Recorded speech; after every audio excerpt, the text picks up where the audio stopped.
Some people are more gullible than others. If things are not going the right way, it's important you speak up. Our youths are under serious peer pressure. They can't even tell right from wrong. Now, out there are different kinds of relationships.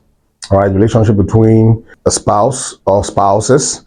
All right, and relationships between friends. All right, the relationship between a boss, an employer, and an employee. Okay, and relationship between relatives, family at large. I was just brooding through different kind of relationships and some of the consequences of these relationships if not put under thorough checks and balance. Some people are more gullible than others. All right. Now, if you happen to be the more gullible one in a relationship, or rather the gullible one in a relationship, probably that when I mean gullible, I mean the easily influenced, the weak one, or so-called seemingly the weak one in the relationship. It's good you sit up and check your environment thoroughly and be very sure things are going the right way. If things are not going the right way, it's important you speak up. It's important you address them. All right? It's also important that you set boundaries. There's no law that there's nothing wrong in setting boundaries in relationships, including that of a couple, a married couple. The mind can be very fragile and also can be very, very powerful.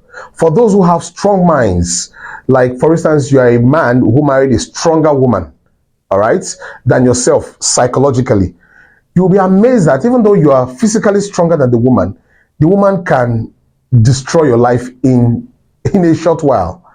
She can make you make a series of bad decisions, one after the other.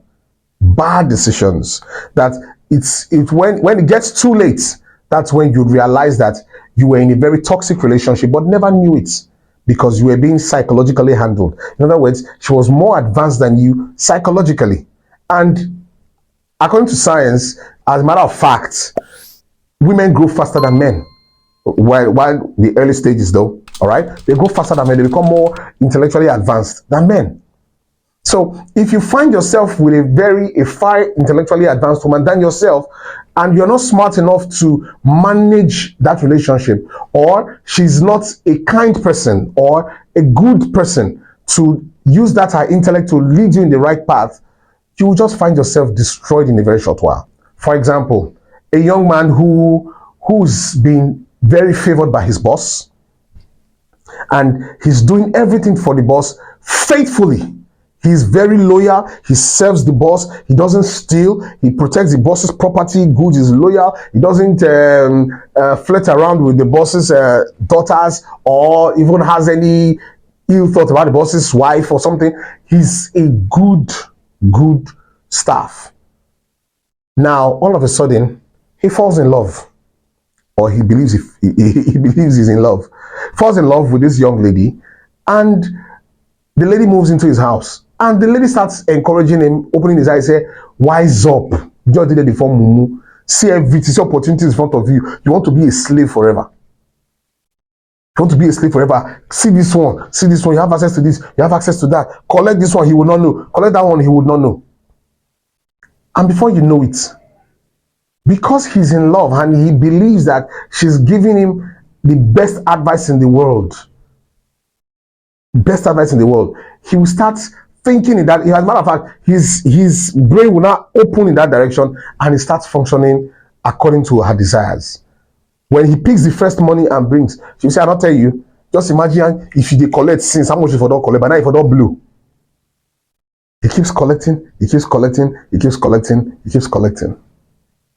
And one day the boss decides to do record from nowhere and finds out that he's short of 20 million, 30 million, 15 million and all because of the magnitude of the business he has.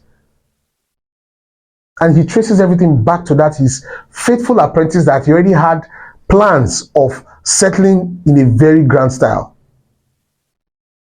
And that's how all his years of service will just be wasted. One, either he goes to jail, or if the boss is a fetish and juju person, he does charms and he just dies mysteriously without any trace to why he died. Probably because the boss is offended for that betrayal. You've not seen some wicked bosses. That's how his life just ended. And the woman will just move on to the next person. He was stupidly gullible. Same way you can be in a relationship, you already in your family, and you find those members of the family who are very manipulative. You understand? They are very manipulative. They just want to make sure everyone does their bidding in the family.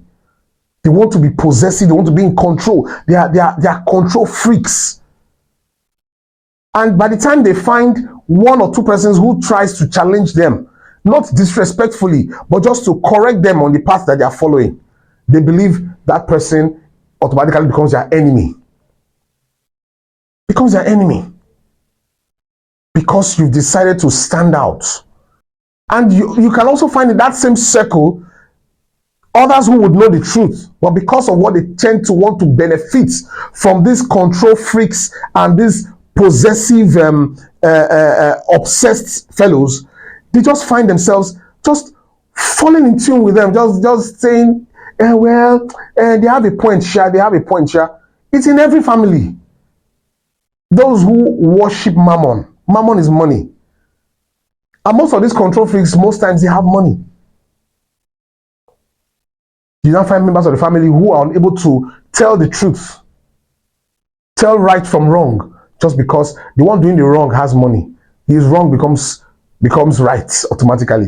Like someone said something, said, as a rich man, or if you have money or influence, whatever you say is funny.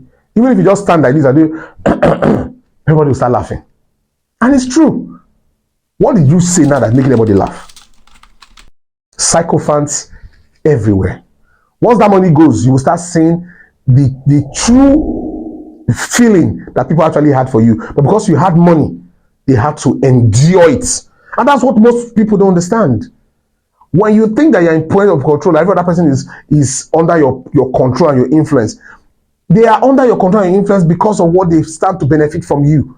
Trust me, only few cases that you see people who are following you because they truly and genuinely love you and they are loyal to you, irrespective of what they stand to benefit. Only few cases, including family members, friends, colleagues at workplaces. Take that money away from your life and you will see their true reaction towards you. They say, not be today without the beer around. The money you get that you don't talk to anybody anyhow. They do anyhow. You cannot even, if you do something wrong, you cannot apologize. You do this, you shout at somebody. You just do anything you like. They will just be tolerating you because of that money that you have. The same way, in terms of gullibility, our youths are under serious peer pressure. They can't even tell right from wrong. You see a guy who tells you, who does all the different cult hand signals, and because he looks at you in a very romantic way, holds your hand, eyeball to eyeball, tells you he loves you, you are blind to the fact that he's a cultist. Then because he tells you I love you, he can decide to carry you, make you lie to your parents, and then you travel to go and see him. There's been cases of young girls who travel to go and see their so-called boyfriends and were killed in the process. Parents losing their children every time to the so-called Yahoo boys or whatever the case may be. Ritualists. No, the parents provided for these children, but they ended up finding their ways to places that the parents never sent them to. That's how gullible some of our youths can be. They can't even tell right from wrong. Even lecturers can toast them in school, persuade them and have sex with them in the name of loving them. No, lecturers are just basically using them to catch crews. To catch crews. In churches, you see men of God who are sleeping with their staff, sleeping with their members of the church, claiming deliverance and then having special appointments with some special church members in places that they have to keep secrets. I call that creating a dangerous environment for destruction. Because I don't support where a man who is a leader or a boss somewhere, your secretary is a young lady. How do you want your wife to be comfortable when you two of you and your secretary are traveling all over Nigeria, all over the world? What do you want to go to? What do you think is going through our mind? While we are trying to survive that in the secular world, it's now in churches where you have men of God whose secretaries are young ladies. In fact, some of them are small girls. They can travel to somewhere and their wife will stay in one different apartment. They and their secretary will stay in a different apartment. and they will say nothing is happening. It's just me and my secretary. She's doing that. What is she doing? What job is she doing for you at night where you are lodging? That your wife is staying somewhere else. All in the name of being men of God. And these are people who are supposed to be big men of God, popular churches. Very sad. Very sad. And nothing is going to be done about it because they are comfortable in that environment. Because the irony of it all is that when these men of God have young, hot, fine, beautiful ladies as secretaries and PAs, rest of them, their wives don't have young, handsome, six-pack, tall, sexy young men as secretaries and PAs. Oh. No, they also have ladies as secretaries. What's good for the goose, good for the gander? Why don't you allow your wives to have hot, sexy, tall, good-looking men, handsome, as their secretaries and PAs? So that wherever they are traveling, these guys are traveling with them. While you are also traveling with your PA stroke concubine. Yes, you heard me right. Your PA stroke concubine. Nobody will come out bold to tell you guys, you just enjoy living in sin. And then you climb the pulpit and hold the microphone and start preaching. Anyways, like I always say, in all thy getting, get sense. Get with him, get sense. The word is enough for the wise. My name is Valentine Agogo. And don't forget to like, share, subscribe, and drop your comments in the comment section. I'll see you again sometime.